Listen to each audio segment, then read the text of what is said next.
Hello, good morning, dear students. Welcome to KLS Gupte College of Commerce, Belagavi. This is Professor S.B. Bendigeri, Department of Economics, taking online classes for BCom post semester students. Dear students, in the second video lecture of mine, I have explained the advantages and disadvantages of multinational corporations. Now, in this third video, let us move on to the another important topic of the same unit, that is South Asian Association for Regional Cooperation, which is popularly known as SARC. Dear students, do you know something about SARC? SARC is a international cooperation. It's an international organization of few countries which are duly agree for some conditions, rules and regulations which are to be followed by themselves. Like that, the South Asian Association for Regional Cooperation, founded in December 1985. This cooperation is an economic and geopolitical organization which was established to promote socio-economic development as well as stability, welfare of the countries, and collective self-reliance within its member nations. The main motto of these kind of associations or else organizations are development as a whole of all the member countries of that particular organization. Once the countries uh, come into commitment, all countries are mutually agreed to take care of one into another, for example. Okay, so everyone is taking care of everyone. Okay, here the South Asian Association for Regional Cooperation took place and founded in the year 1985 with the main objective of promoting the stability of the economy and to promote socio-economic development of the country and welfare economics and collective self-reliance, I said. Basically, SARC is meant for only South Asian countries. As we know, most of the South Asian countries are not completely developed, they are in a position of developing. To make them as fully developing countries, to make them as a frontline countries of developing in the entire world, SARC established on 1985, December 1985. Okay, the first summit, which was held at Dhaka, Bangladesh, in 1985. There are total of 18 summits held as of now, but 19th summit, which was held in 2014, it was boycotted by all the member countries because this summit was held in Pakistan. The Pakistani Prime Minister Nawaz Sharif, in his address to the 19th SARC summit being held in Pakistan capital city, said that the objective of this summit is to address the security issues between India and Pakistan. It means what? Nawaz Sharif started his address, his speech in addressing that particular summit of 19th summit of SARC. He started his speech with the help with the border issue of the India and Pakistan.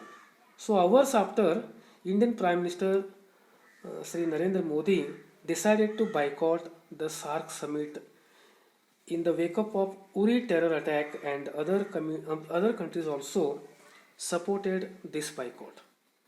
Immediately, hours after, in the same summit, in the same meeting, when our Honorable Prime Minister Narendra Modi was there, he decided to boycott that particular summit only because of that Uri terror attack, and other member countries also supported for his boycott.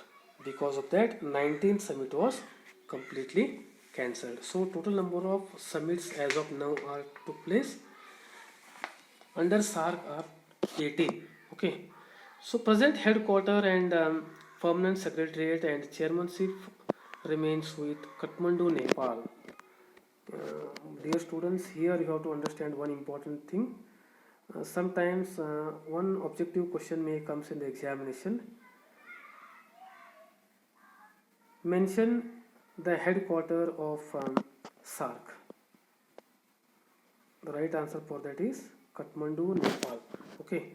So presently the headquarter as well as a permanent secretariat and chairmanship of that particular SAARC is remains with Kathmandu, Nepal, which is there in Nepal, for example. And present Secretary General is Isala Ruwan Virakun from Sri Lanka. The present Secretary General of that particular SAARC is Isala Ruwan Virakun from Sri Lanka. Okay. Now total number of member countries in that SAARC. Before 2005 there were 7 member countries called India, Bangladesh, Pakistan, Sri Lanka, Bhutan, Nepal, Maldives. These 7 countries were there, and after 2005, Afghanistan country added in that particular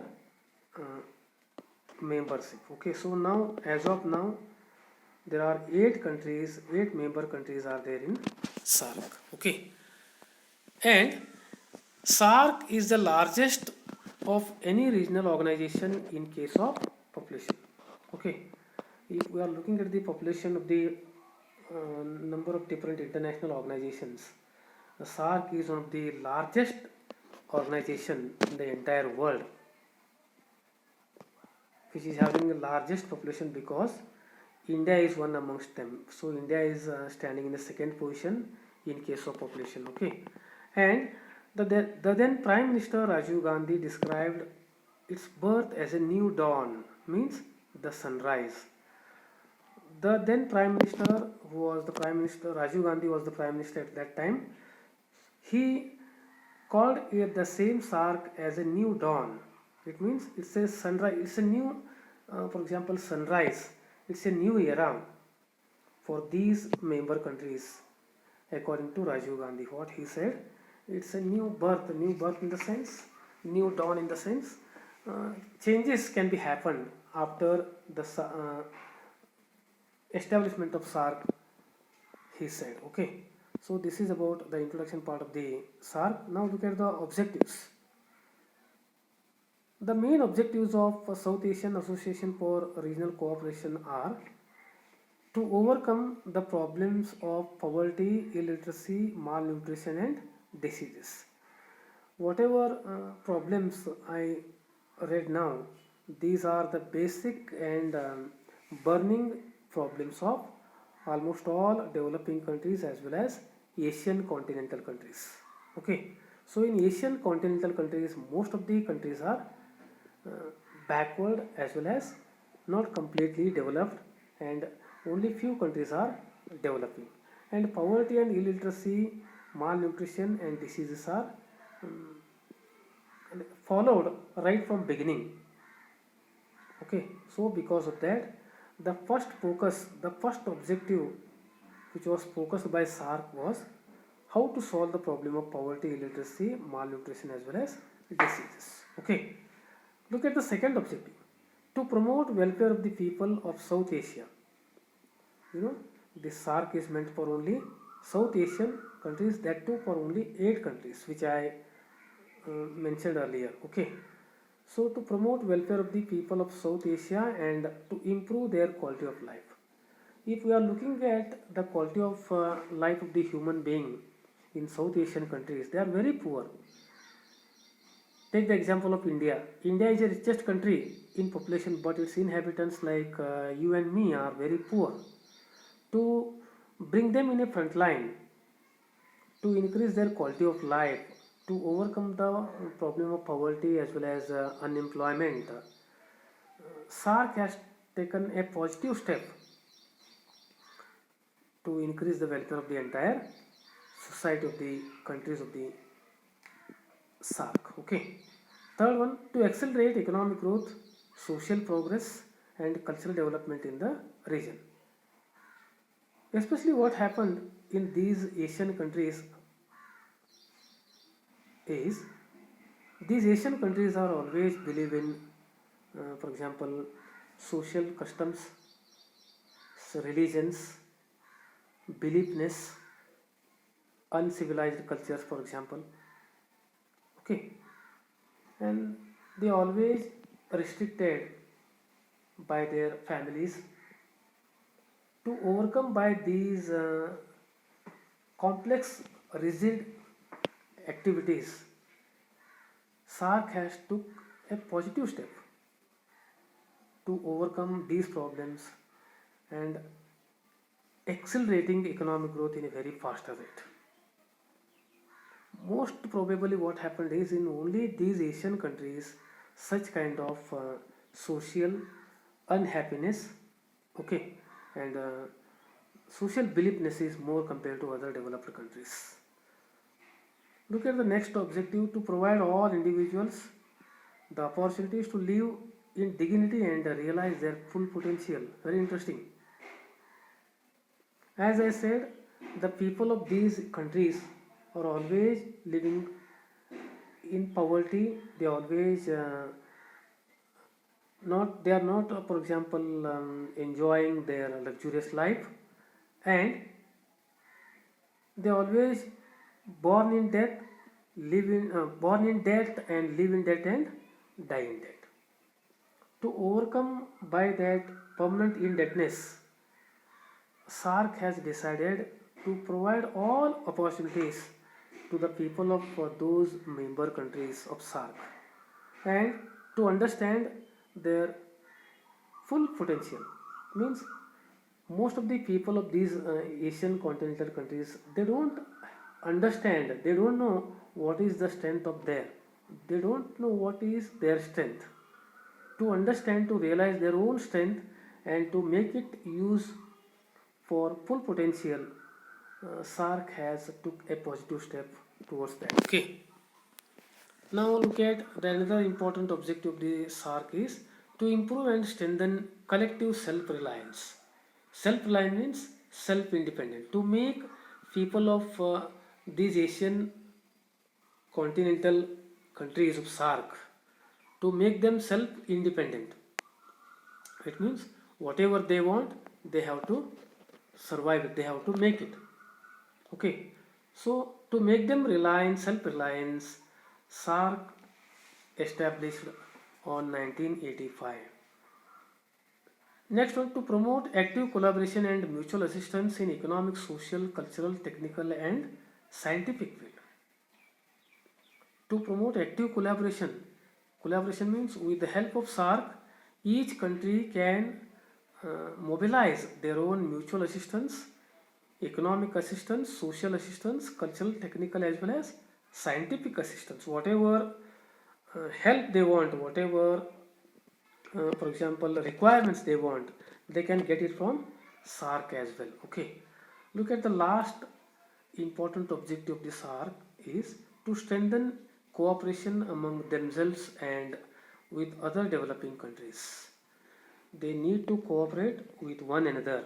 Each member country need to cooperate with one another. If one country is in a problem, in a, for example, any kind of scarcity, another country must provide, another country must stretch its hands, help its, for example, hands to that particular, join its hands to that particular country. So each country of the SARC should collectively work, and they have to have their own cooperation with other countries. If whichever country of the SARC is under difficulty or under problem, another country must solve that and must join hands to solve that particular problem. So these are the main objectives of the SARC. Okay, with this let us stop our today's discussion. In the next class, let us move on to the next international cooperation, that is BRICS. Okay, thank you very much.